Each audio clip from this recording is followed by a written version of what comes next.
A very good morning to all of you. I think it's a huge challenge to talk about this topic. And I recollect the day I joined, within a week, Professor Sareen was very emphatic. How can we take insulin out of treatment of patients with cirrhosis and diabetes? So I know we are still struggling, but let's see what the literature says and what we can do going forward.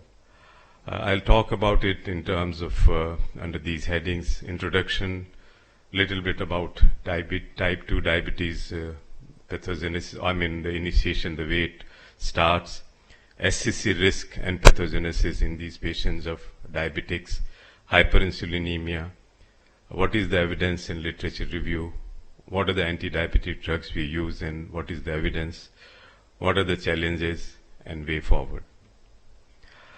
We know that risk of developing SCC is almost 2.5 to 4-fold higher in patients of diabetes, irrespective of whether they are having cirrhosis or any other underlying liver disease.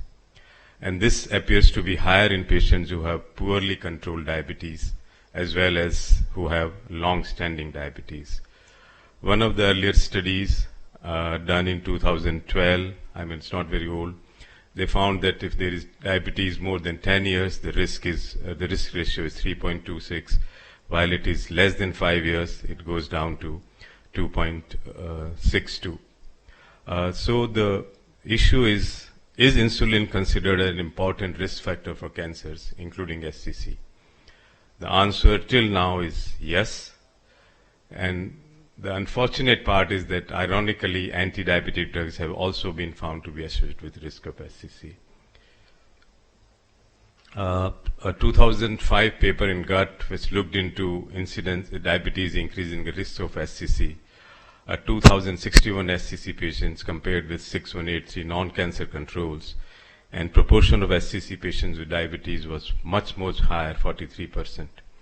And in multiple logistic regression analysis, that adjusted for most of the important risk factors, it was found that it has 3-fold increased risk of SCC. And what is type 2 diabetes? Primarily insulin secretory defect, subsequently insulin resistance, and hyperinsulinemia is the culprit. And this is from textbook of Harrison.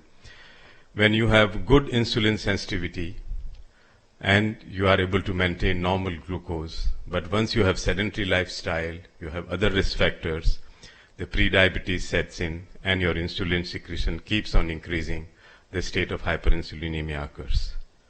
So if it is more than 50% destruction of beta cells, when the diabetes would generally manifest in an individual. However, in liver patients, there is another term coined as hepatogenic diabetes. And when one looked into these patients of liver disease with diabetes, the usual diagnostic methods we use were found to be insufficient, inaccurate.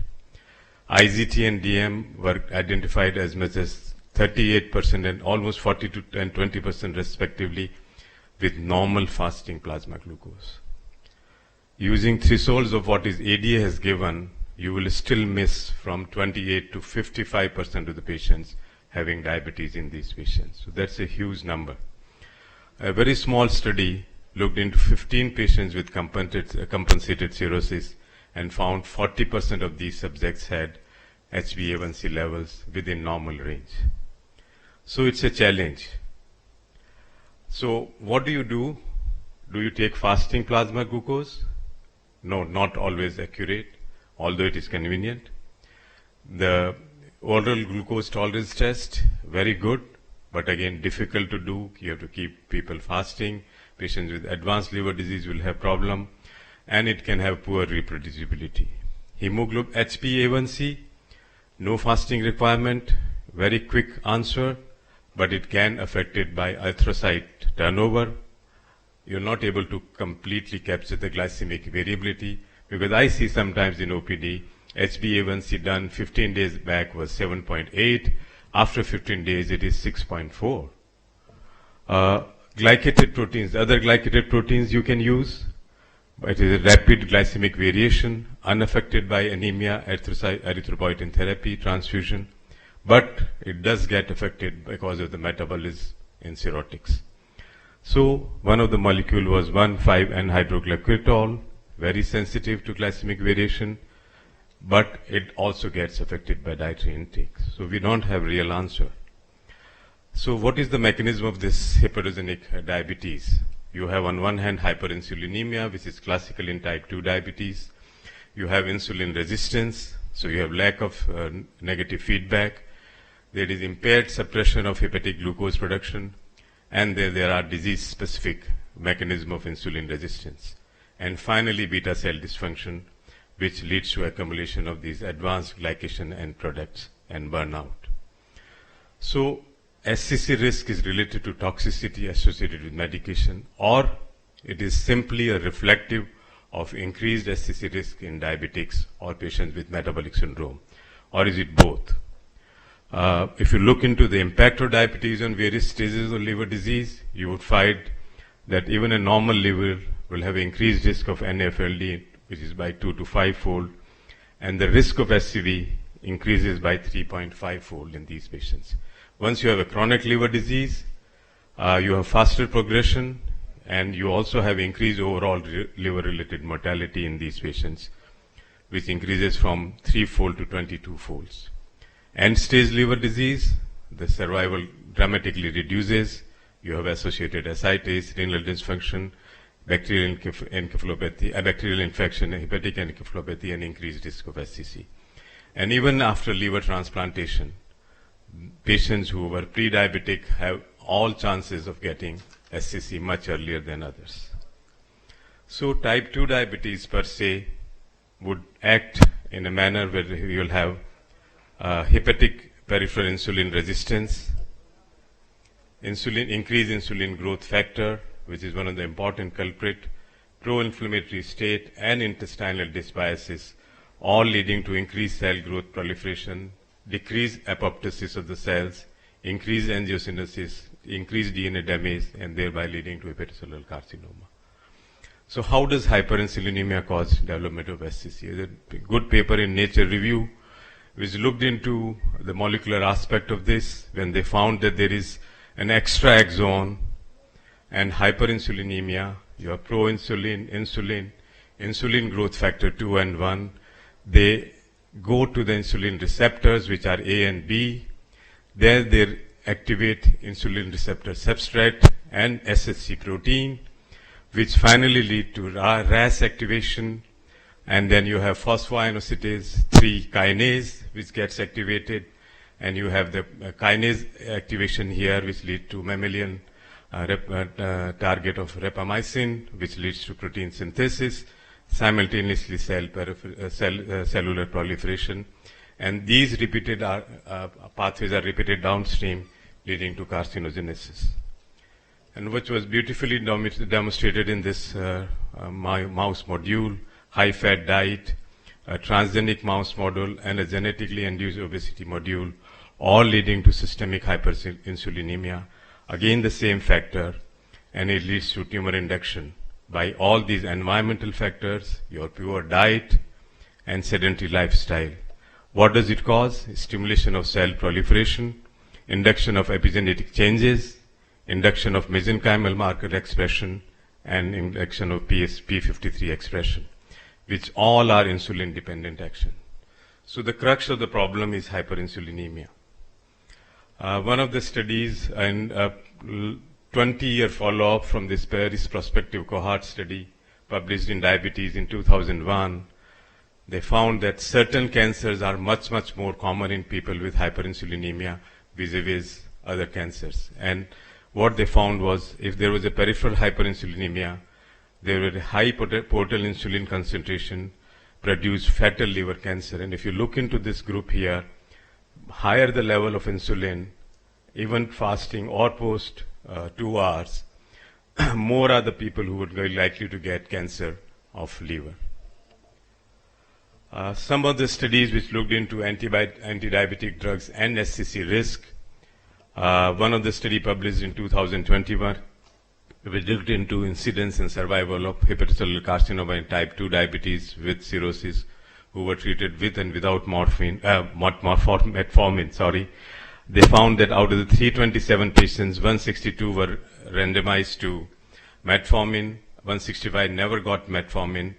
The person who died were 84. Here the person who died was 16, and large number of them survived. But again, we don't know what were the other associated conditions in these patients. Similarly, another study published in 2018, which looked into metformin and risk of hepatocellular carcinoma. When they said looked into metformin alone, the risk was higher, but when they combined it with aspirin, the risk became lower. Similarly, when they looked into metformin and statin, the risk was much, much lower. So we do know that there are multiple factors which contribute to this process. As far as the thiazolidinediones are concerned, the disreputed drugs we don't use much. Pioglitazone is still available. Meta-analysis in hepatology in 2013 had shown that the risk with this is much, much low. So this is one of the safest drugs you can use for diabetics, provided they are not having significant obesity and they don't have a significant cardiovascular risk. In another study where they looked into incident hepatocellular carcinoma in patients who were receiving sulfonylurea, they looked into different molecules, glimepiride, gliclazide, glibenclamide. All of them, all across, had high risk of developing of SCC. As far as DPP-4 inhibitors, which are the new drugs for last 2 decades, one of the studies showed that yes, it does not cause significant SCC, but it did increase risk of varicose bleeding and hepatic failure. So the risk of all-cause mortality, hepatocellular carcinoma, and major cardiovascular events were not statistically different between DPP users and non-users. So there are a lot number of studies, and I'll elucidate them in next 7-8 minutes in some tabular form. But before that, I want you to look into people who had odds ratio of developing hepatocellular carcinoma. When insulin users, never users, metformin, sulfonylurea, thiazolidinediones, alpha-glucosidase inhibitors, incretins, and ripaglinide, you find all across the board that metformin has the minimal risk. So also is the group with alpha-glucosidase inhibitors. And when you look into the duration, less than 1 year, more than 2 years use, even in that situation, metformin stands out in terms of preventing development of SCC. Another study which compared metformin with a lot of these insulin and sulfonylurea in case control studies with sulfonylurea, insulin, thiazolidinediones, insulin and insulin secretagogues, sulfonylurea, all across it has shown that the risk of developing SCC with metformin use is much, much low. So 5-7 minutes, little boring for you, but I just want to elucidate some of the results I've tabulated here. One of the famous study in 2013, which looked into diabetic patients, a huge number of them, but we did not know were they cirrhotics or not, what was the underlying disease. Metformin stood, amongst all, metformin was the most effective in terms of reducing the incidence of SCC. When a meta-analysis looked into another 16,000 patients, again, metformin significantly reduced the risk. Look at this study which compared 610 SCC cases with 618 MACE patients with cirrhosis with 1,600 controls. Metformin compared to sulfonylurea and insulin therapy was significantly associated with this risk reduction of SCC, which you can see from here. Now let's look into some specific studies, like the study published in 2015, where they had type 2 diabetics and SCC diagnosis compared to controls with type 2 diabetes only. And these were the different molecules these patients were receiving. When 190 type 2 diabetes subjects developed SCC and 3,700 controls, there was increased risk of SCC found with use of insulin and sulfonylurea and even with glinides, but was much, much less, which is 0.57, as you can see it with metformin. Another retrospective study in patients with cirrhosis, again you can see metformin our users had only 17.4% of them were having SCC, while others were having 37.4% of people using other drugs for diabetes were having SCC. Among some studies where you looked into a retrospective case control study with diabetics with huge number, again significantly decreased risk of SCC was seen in these patients. Coming to this, another landmark study in 2021, which is a retrospective cohort study, among thiazolidine users, they found that it did not differ much between the two groups. It was equivocal. Having said that, a large number of other studies have shown over the years, from 2007 onwards to 2021, that there is no doubt that insulin and second generation sulfonylurea are significantly associated with increased risk of SCC in these patients of liver disease when you use them. As you can see here, cases versus controls, 73% versus 33%. And finally, another study where only insulin was looked into in 2013, the risk of SCC was very, very high with insulin use in comparison to other oral diabetics. But the problem with most of these studies is they did not look into various confounders. The degree of cirrhosis, the duration, diabetes duration and severity, the degree of metabolic control of diabetes, what was the other etiology or different etiologies of the liver diseases, and what was the nature of the comparator group. Only the later studies which had some case control or cohort follow-up, they looked into them. And they did not really adjust for the competing mortality related to liver failure per se. And most of these patients were on multiple glucose-lowering anti-diabetic drugs, which is reflective of a severe glycemic impairment. So that's why it becomes difficult for us to interpret whether this is confound diabetes severity, different agents, and various other agents we use to treat these patients with underlying liver disease.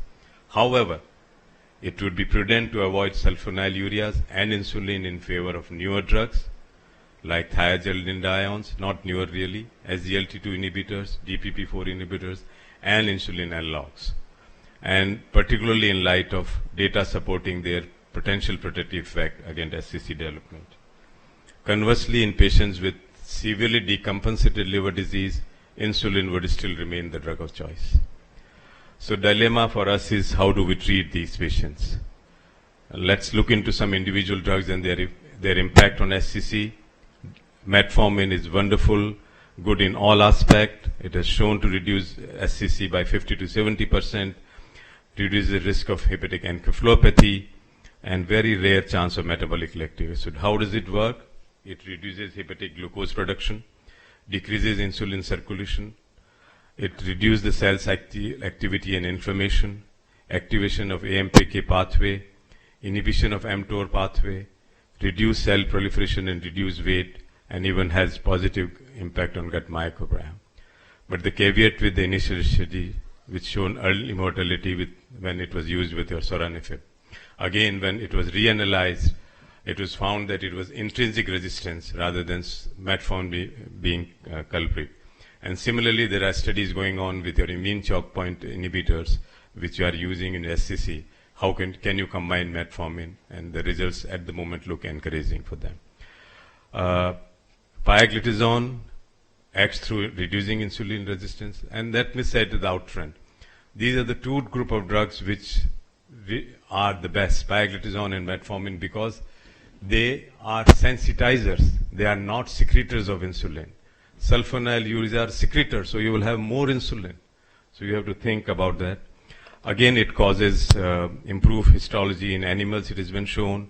Cell cycle arrest, induction of apoptosis, inhibitor of cell invasion, low risk of hypoglycemia, and in experimental animal models, it has been shown to inhibit SCC. The long-term concerns are weight gain and cardiovascular effect. Alpha-glucosidase inhibitors are good, except that they produce a lot of flatulence and diarrhea, and combination with ezetimibe in a patient who has hyperlipidemia it will be a good drug. As far as this drug is concerned, it also restores peripheral and hepatic insulin sensitivity, low risk of hypoglycemia, induces weight loss, improves transaminases, hepatic steatosis, anti-tumor effect by modulating inflammatory microenvironment. It may even in fact inhibit alcohol consumption in experimental models, but however we have a limited experience in cirrhotics. Liraglutide and exenatide, despite being insulin secretagogues, may possess anti-tumor efficacy by modulating the inflammatory microenvironment of SCC, and they induce autophagy and senescence. DPP-4 inhibitors, weight neutral, low risk of hypoglycemia, improve hepatic steatosis, may inhibit SCC development by indirectly in a glucose metabolism independent manner by suppressing NASH, or by directly suppressing SCC through activated infiltration of lymphocytes into the tumor. Again, these are more experimental animal studies. However, uncertain effect on heart failure exacerbation and limited experience in cirrhotics. SGLT2 inhibitors, the molecule of the decade or last 2 decades, I would say, wonderful for a lot of other conditions. It also helps reducing weight loss, low risk of hypoglycemia, improves hepatic steatosis by decreasing oxidative stress, suppresses human SCC growth by inducing cell cycle arrest and apoptosis and direct effect, cellular effect. However, increased urinary infection and limited therapeutic experience and long-term safety data are still not available. Sulfonylureas I would skip, but again, it promotes oncogenesis, high risk of hypoglycemia, extensive hepatic metabolism, and highest risk in cirrhotics. So you have to be very, very careful in using that. Insulin, in decompensated cirrhotics, you would still need to use that because you want to achieve euglycemia, but you have to be very cautious. High risk of hypoglycemia, weight gain, may increase even insulin resistance. It may cause potent mitogen and upregulation of growth factor, again leading to cytokine pathway and again tumorigenesis.